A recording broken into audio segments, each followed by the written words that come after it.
Story 1. I dated a woman from a very wealthy family, and she once complained about how expensive it is to fuel a yacht. That comment has always stuck with me. Story 2.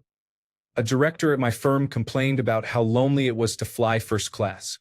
Story 3. Having to take care of the horses, having their cars detailed, getting their second home winterized, the restaurant being out of their favorite wine, delays in having anything delivered. They all complain about boats.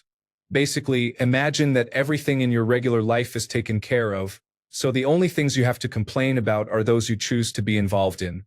Source: grew up poor, made money, now socialize with wealthy people.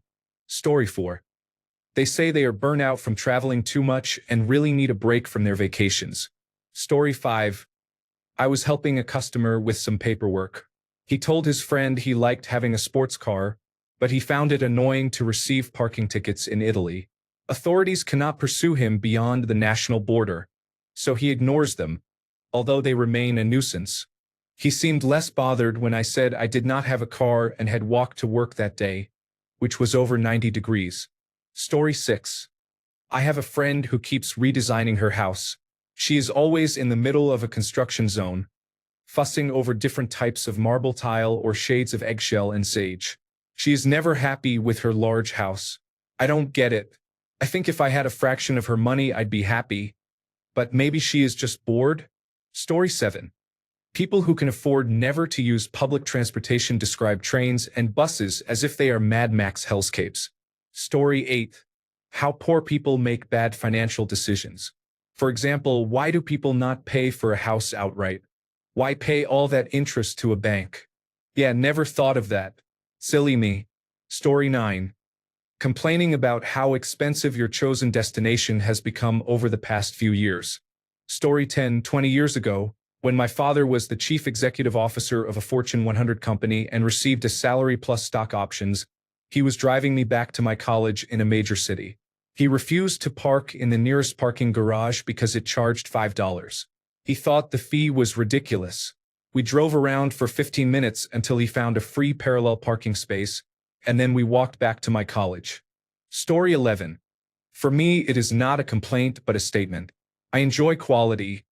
It is important to me. Yes, Chad, poor people hate quality. Your tastes are so refined. Story 12.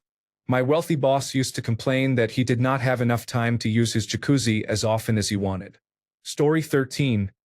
Children do not need 37 pencils. They can have one or two. But I want a ballroom. Story 14. My mother complains about being poor. Her money is tied up in land, property, cattle, and cars. She is complaining about liquidity, not poverty. There is a huge difference. Story 15. It kind of breaks your brain when you write a $1 million check to the Internal Revenue Service. Story 16. They have to take public transport even though they are climate advocates. Story 17. I watch a lot of cruise vlogs and I don't know how rich the people who make them are. When they complain that the free champagne is entry level, that the food was not piping hot when it arrived at the table, that there were too many other people around, or about the proximity of the tables in the venues, I think you are on a cruise. If you wanted a private yacht, that is what you should have booked. Story 18. I remember a client who complained his tax bill was $400,000.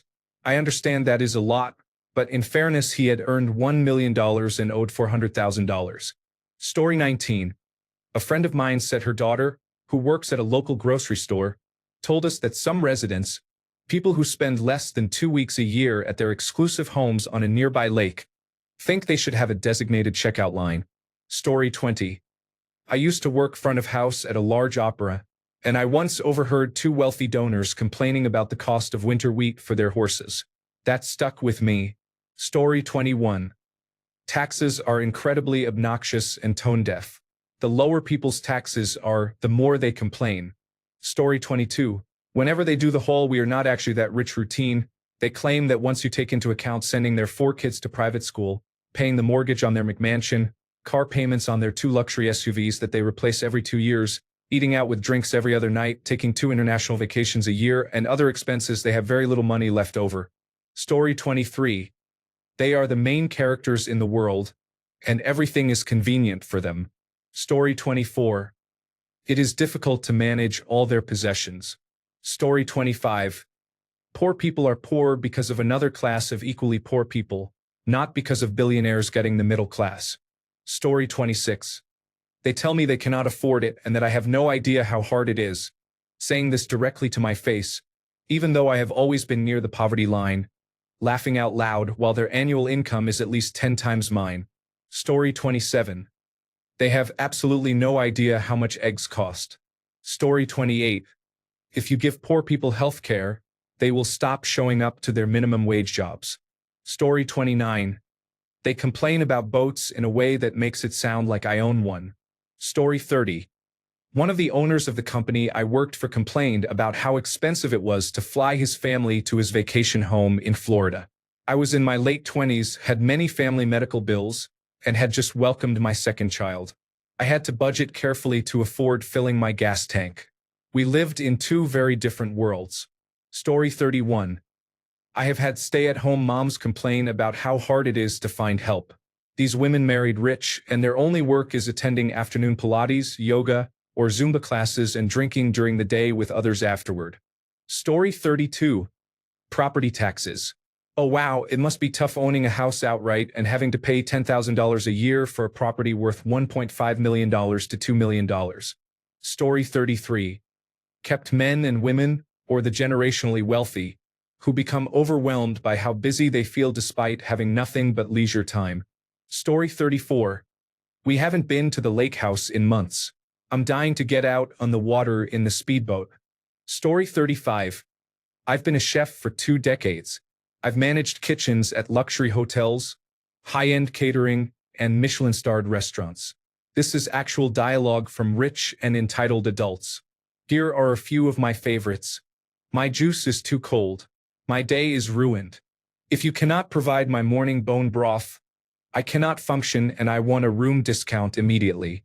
These steamed clams have a salty flavor. I need my bill comped now. You've poisoned me with dairy. I'm vegan and the lemon ricotta pancakes have cheese in them. You're mean. These oysters are babies. They didn't get the chance to grow up and you're serving them. That's cruel. My food is touching. She sent back a sandwich and demanded we replate it with all the ingredients separately. That is 12 dishes. She then complained there are too many plates in front of her. Why does your breakfast menu have eggs? I do not like them. I hate eggs. You're not creative. We had vegan items on the menu too. I'm withholding the tip and I want a refund. I am upset that there is no holiday cheer and the decor doesn't say, Merry Christmas. This is not in the spirit of Christmas. Story 36. A senior executive at my company was eating at our table during an event. He complained about the power going out and said he had to light all the fireplaces in his house. How many fireplaces do you have? Story 37. I once heard a woman say the nanny is off sick today, so I have had to look after my own child. It is called parenting, dipshit. Story 38.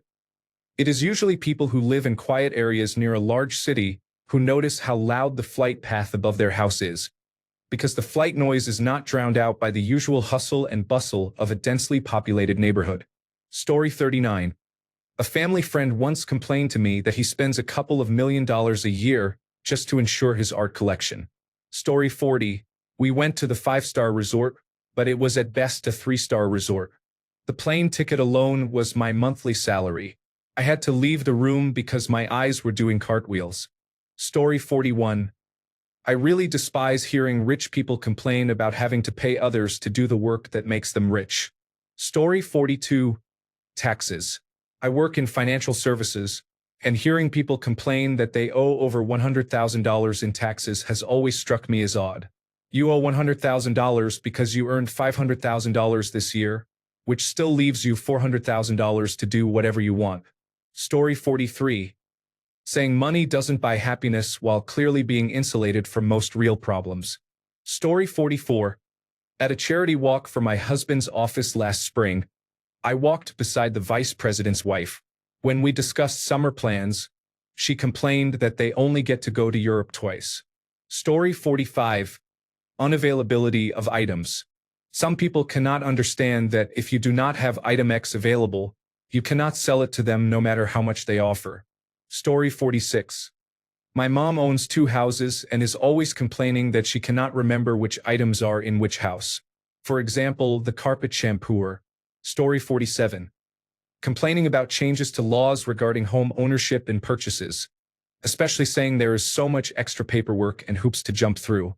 I am sorry that it is a bit harder to manage your 25 investment properties while the family of 5 in one of them has found the tiniest bit of solace in that they cannot be evicted under some obscure act while living paycheck to paycheck. Story 48. I do not know how wealthy the woman was, but based on her clothing she appeared to have some money. She might have been aspiring to be wealthy. In any case, she was loudly complaining to a diner waitress about the mismatched coffee cups and saucers. Story 49. They could not find tenants for 3 luxury condos and are very stressed about it.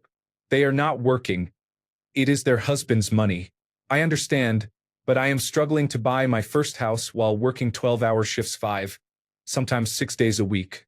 I would love to swap places. I would be so happy. Story 50. When their personal shopper at Nordstrom does not understand their style. Story 51. A rich friend complained that his winter tenant for his $30,000 a month vacation home was unhappy with the kitchen layout and the quality of the toilet paper. He was going to evict her for complaining. $30,000 is my rent for over a year. Story 52. He said it was unfair that people made too much money to qualify for the electric vehicle buying assistance program in California. It was my dad who is transitioning from male to female. He was talking about a Tesla last September well into the Dogecoin era. He is very wealthy and has never helped any of his children financially, yet he definitely judges us for being poor. Story 53.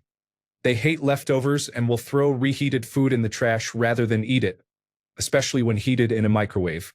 Story 54. Students in public schools are falling far behind. Meanwhile, some have private tutors and every supply imaginable. Services exist for people who do not earn enough to live on. Story 55. My boss's husband, the co-owner of the small business, told us that their electricity bill was €3,000. It was the month electricity suddenly got expensive and many people were struggling, as bills jumped from about €15 to close to €100. The remark felt very tactless since our wages were around €1,500, if that. I know they have a heated pool, but racking up a €3,000 bill takes effort. Story 56. Their calculator switches to exponential notation when adding up their wealth. Story 57. I remember in high school listening to some spoiled kid complain about his custom Mustang and how he wanted a Denali instead. Yes, his parents apparently bought him the wrong brand new car. Story 58. Their vacation was boring because they spent all their time in a luxury resort that took care of their every need instead of going out to explore. Story 59. They complain about paying too much tax and usually focus on absolute rather than relative amounts. Story 60. I worked for a woman who lived in New York City, which has a complex public school lottery system. Some schools are excellent and others are not. She had to pay a hefty deposit of tens of thousands of dollars to hold space at a private school in case her son did not get into the public school they wanted. And she complained that if they won the lottery she would lose that money. She complained to me, but I earned a tiny fraction of her income and supported my family of 5 on a single income. I could not imagine having any option other than the public school in my town for my children, and I was trying to figure out how to afford a club soccer team for my daughter that cost $1,500. Meanwhile, she was vacationing at her summer house on a lake in upstate New York and preparing to close on a new $16 million apartment in Brooklyn. Story 61. My father had a pretty big sailboat when I was a kid. He constantly griped about the annual per-foot dockage fee charged by the marina where he kept it. He argued that he should not be forced to pay based on length overall but on the much shorter length at the waterline. He never prevailed but argued anyway, which was mortifying. Story 62. For your information, I can't blow up a third of my house and build a ballroom there. Story 63. I do not know, but after reading the comments on this thread, all I can think is to tax the rich. Story 64. Immigrants are stealing our jobs, raping our women, and otherwise creating havoc. Story 65. When they are eating coq au vin at the Chateau de Chambol, The maitre d'hotel serves Côte de Roses, which is a subtle wine and not robust enough for the flavor of the dish. Story 66. Country club dues are increasing. People really like to complain about it. Just quit. Laughing out loud. Story 67. They should pay the same percentage of tax as everyone else. Whether it is inheritance tax or income tax, they are avoiding it. Story 68. It is extremely irritating to take 2 buses for 4 miles when the trip takes 2 hours. Story 69. Having to be in the same place as ordinary people, how could they possibly endure such terrible suffering as being in the same room with people who are not wealthy? Story 70. They had to endure a 1-day delay because their Mercedes, worth more than $100,000, was on a ship that was held up at a port in Europe. I assume you are going to give me a discount for this extreme inconvenience. Story 71. People complain loudly about required minimum distributions from their retirement accounts. Do you know how blessed you are to have that as a problem in your life? Sigh. Story 72. I also complain that it is hard to get good help these days, but the reason is that I am broke. Story 73. Minor rule violations. The homeowners association in this golf course community enforces many rules. The guidelines run about 50 pages and there are 2 separate committees that must approve painting or any construction, and 2 committees for landscaping. Leave your garbage can out past 6 p.m. on pickup day and you will be asked about it. Park a commercial vehicle overnight and you will be questioned about how you will prevent it from happening again. If a plane arrives at the local airport after 9 p.m., the mayor's cell phone rings. The fire department turns off the siren except for the most urgent calls, and the police helicopter does not linger. Story 74. My family does house cleaning for very wealthy people, some of whom are heirs to massive companies. It always surprises me that they live in the middle of nowhere in Virginia. They complain about the most trivial things. It's insane. One client complains about her incredibly root-bound plants. The plants were never removed from the plastic pots they were bought in and have stayed that way for years, despite repeated warnings, so they are not doing well. She says, "Water them more." No, they do not need more water. They need bigger pots. Story 75. How hard it is to find good help. Instead of doing things themselves, they have a landscaper, a cook, a nanny, that was me, a house cleaner, a pool cleaner, a massage therapist, and a private tennis instructor for their backyard court. The list goes on. Story 76. Anything they complain about generally hits people the wrong way. Story 77. They are complaining about being late to buy a limited edition car. Story 78. Said they hated poor people. Just wow. People like you are why poverty exists. I was literally poor when he said this. My ex-multimillionaire boyfriend also complained about buying me a Swarovski necklace costing $150 in Paris because of the exchange rate. What the fuck? Story 79. Complaining about rent being expensive when they own their apartment just to fit in with other people in their 20s. Story 80. I fully understand the struggles everyday people face with these issues, and I might be contradicting some others. The first comment I saw said fueling their yacht. I aggressively roll my eyes when I hear actually rich and very well-off people complain or brag about not paying for Spotify Premium or for ad-free Netflix or Hulu. I get it. It is their money and they are free to do what they want, but it is a slap in the face when they act like ordinary people by complaining or bragging that they do not pay the extra $10 per month to remove ads on a streaming service. Story 81. I work in travel serving ultra-high net worth individuals. One client refused to sleep on any mattress previously used, so we bought new mattresses for each of the 5 hotels where he stayed. Each mattress cost approximately 10,000 United States dollars, was used for 2 nights, and then discarded. Story 82. A British newspaper ran an article shortly after Brexit about a wealthy man who admitted voting Leave as a roll of the dice, a lark, and then acted like a complete victim when he had to sell one of his holiday homes in Portugal. Story 83. I never really have privacy because there is almost always a chauffeur and a guard with me. Story 84. I heard a man who makes more in a day than I do in a year complain that he would not waste his money on Starbucks coffee because it is cheaper to make it himself. Thanks a bunch for sticking around till the end of the video. Remember to subscribe, and until next time, stay awesome and goodbye.